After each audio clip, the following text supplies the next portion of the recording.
So they say every good speech starts with a story.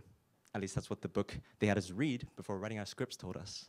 So I'll start my speech with a story, and I'll start my story with a question. That is not the right slide. Okay. How many of you in the audience employ a domestic helper or have grown up with a domestic helper? Can you raise your hand? Okay, so keep your hands up, keep your hands up. If you look left, right, front, back, up, down, it's really, really prevalent here in Hong Kong, and I am part of you. I am one of you. Okay, you can put your hands down. Okay, so this is Mina. I call her Auntie. She's been with me since I was 3 years old, and this is us when I was 4 years old, and we were on a family vacation in Bangkok. So while my parents were out trying to earn money, put food on the table, she was the one that would take me to swimming lessons. She was the one that would take me to tutor lessons, teach me how to brush my teeth, help me shower, and do the whole growing up process with me. So I have this particularly fond memory of her and I. When I was about 8 years old, when piano became more of an interest to me than an Asian obligation, I started to play more songs that I liked. Well, I came across this one melody called White Clouds, and it was simply, to me, at 8 years old, the most beautiful melody I have ever heard, and I simply had to learn it. I had to play it, I had to master it. So, of course, I made my way to the piano. I sat down, placed my hands on the keys, and I started to play. Badly. So bad, those wrong notes, each of them so noticeable, like that one little bent head on the fork that you pick up in the cafeteria. But soon I realized that Auntie had left the kitchen and had walked next to the piano. She had sat down. She had put her head on the piano. Oh, I'm sorry. Why is this moving? She put her hand on the piano, and she'd been listening to me play. And I would keep getting them wrong. I would keep getting those notes wrong, but she would still appreciate me playing, and this became our thing. While I'd find time to play, she'd find time to come and listen. And naturally, I got older, I learned more songs, and there'd be more requests. But time and time again, it goes back to that same song, White Clouds. So this is us. I'm significantly older. This is her on her birthday. To the right, you can see me significantly older, more pimply, more moody, and smack bang in the middle of adolescence. That was also the time when I could appreciate her presence in my life, and I could appreciate that, yes, I do have biological parents, but, and my biological parents, I can never be grateful enough for their presence, for they have raised me. But it's possible to have other mother figures, and no one does a better job than Auntie herself. Which is why, when she suddenly died of septic shock from a hospital-acquired infection back in the Philippines, I experienced in what has been a short life so far to be the most painful sensation, grief. Which is ironic, don't you think? When you hear that Auntie had died, not because of her illness, but because of the incompetence of a clinic you trusted, where do you direct your blame?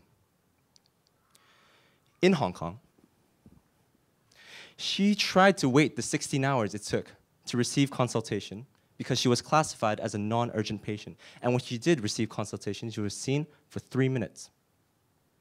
She was sent away with medication I could have gotten at a local pharmacy down the hill after school.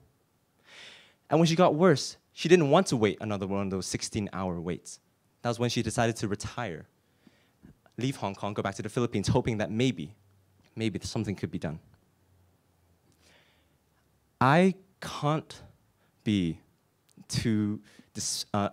blame those hospitals for being too dismissive of her. That is the state of healthcare in Hong Kong. In Hong Kong, we have a nurse-to-patient ratio that soars as high as 1 to every 24 patients. And for the record, the international standard is 1 to every 6 patients. What you're seeing come up on the screen right now is the occupancy rates of each of our 16 public hospitals in the year of 2016. And you will notice that none of them maintained a standard of below 100% of occupancy rate, which means that none of them achieved the standard of safely housing and treating our patients. We have a crisis in medicine in Hong Kong that many fail to acknowledge. Our greatest tragedy is the preventable shortage of manpower. Medical mishaps happen all the time in Hong Kong. Just a few months ago, we had a patient undergoing liver transplant with his abdomen cut open, left on the table, while his surgeon left the hospital to operate somewhere else. We have the wrongful prescriptions of drugs leading to life-changing illnesses or even death. And on that note, I would like to share with you another story. And this story is also close to my heart. It concerns Michelle and her mother, Tang. Back in 2016, again, Tang was diagnosed with a building up of chemicals in her kidneys. So in 2017, she was prescribed a treatment, a high-dose steroid treatment, which is routine for this disease.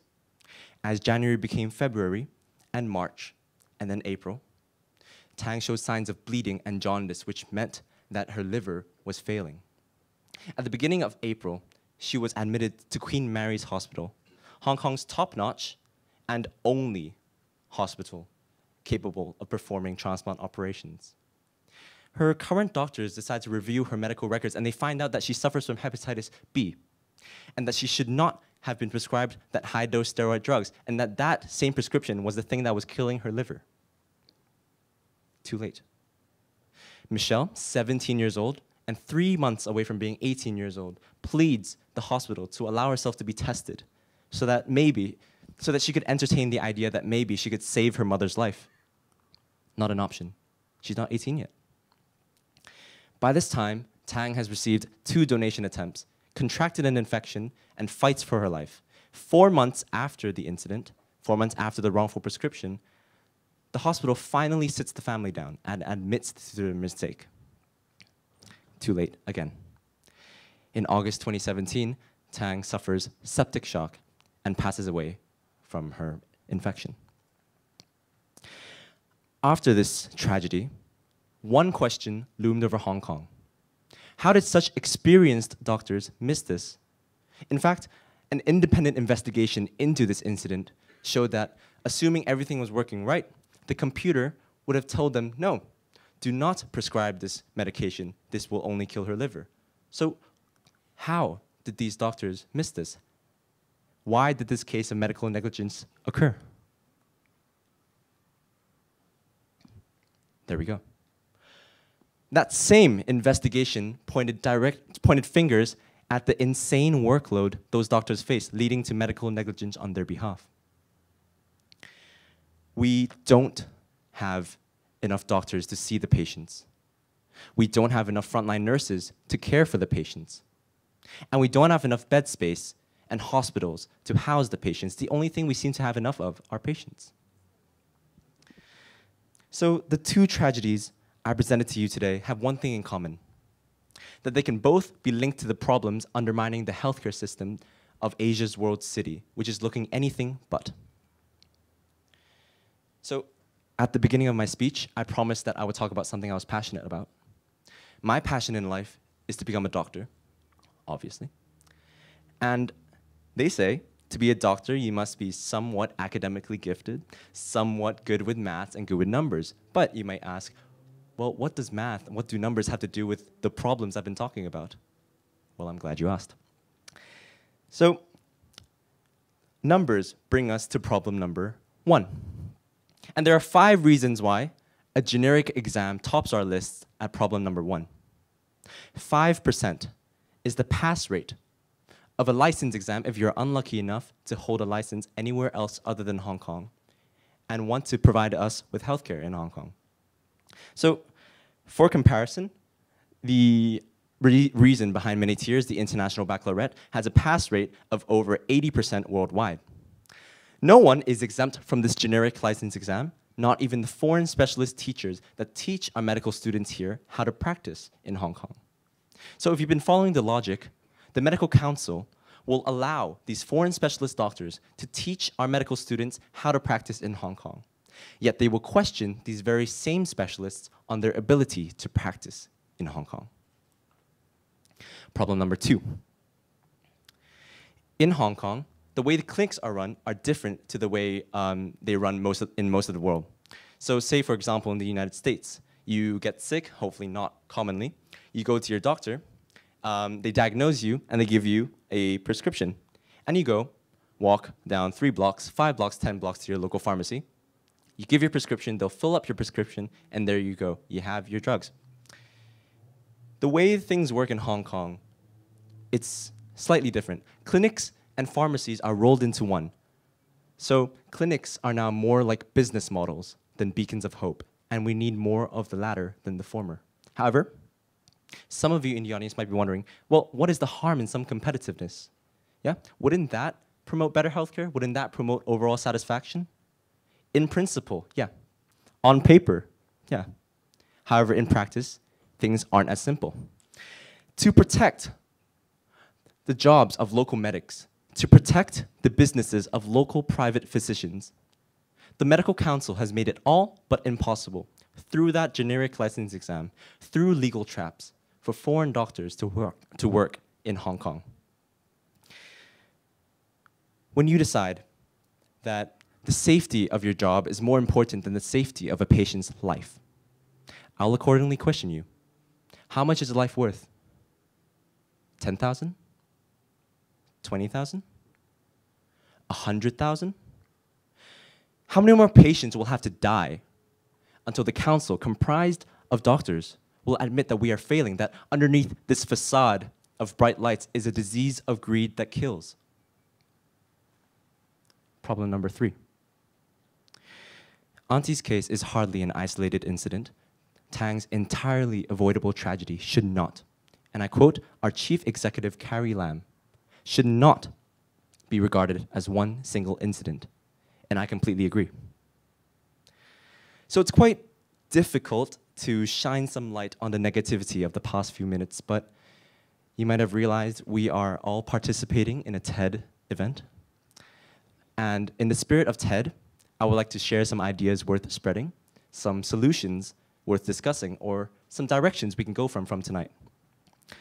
So let's see what we have. We have 3 problems. We have an insane license exam that has only allowed 11 doctors in for the past 7 years, 9 of which, by the way, have left Hong Kong for better places, providing better living standards for their doctors in the public sector. We have a fear of losing money that is greater than the fear of losing your patient, and we have a denial of truth. And this brings us to solution number 1. The written exam, get rid of it. Get rid of it. What we need instead is an honest appraisal of the capabilities of internationally qualified medics. So medics from the United States, the United Kingdom, Australia, Singapore, and the rest of the world can come to Hong Kong and make it the better and safer place we deserve. Solution number 2. Instead of cutting $12 million from the hospital authority's budget, maybe that can be invested in the transition of foreign doctors into working in Hong Kong. So some of you might have noticed the news lately. By the end of March, our government, after an organization of our budget, estimates that we have an excess of 138,000 million Hong Kong dollars. So it doesn't take a genius to realize that $138 billion is a lot of money. And I can think of a few things we can invest $138 billion in.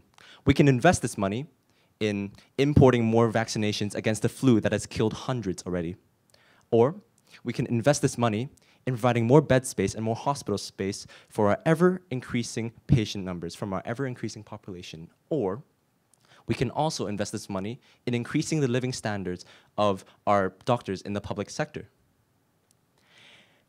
And finally, we have solution number 3. And this is more of an idealistic solution than a pragmatic solution. Be willing to admit that we are failing.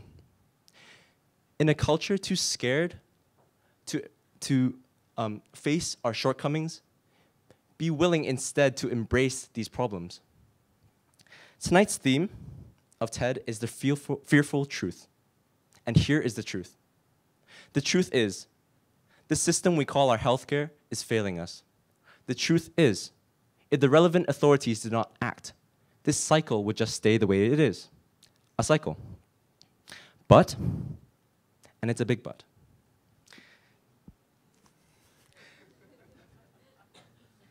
things don't have to be that way. Time and time again, history has proven the power of the people, and that includes you and I, those of you sitting in the audience right now, those of you watching this talk. You cannot inspire change without taking that first step And tonight, I want to inspire you to take that first step with me. Your first step could be to sign petitions, to write letters to the medical council. Your first step could be using the power of social media to let everyone you know about this problem. Or your first step could even be to write and deliver a speech. I would like to end this speech with a beginning. When students first enter med school in Hong Kong, they're given their white coats, and they stand with smiles in their face and tears in their eyes in front of their proud parents with bigger smiles on their faces and more tears in their eyes. And they're asked to recite the Hippocratic Oath. And to Auntie, I know you're listening out there, to the medical council, to any local doctor opposing foreign aid for an extra dollar to be made. I hope this rings a bell. I solemnly pledge to consecrate my life to the service of humanity. The health of my patient will be my first consideration. Thank you.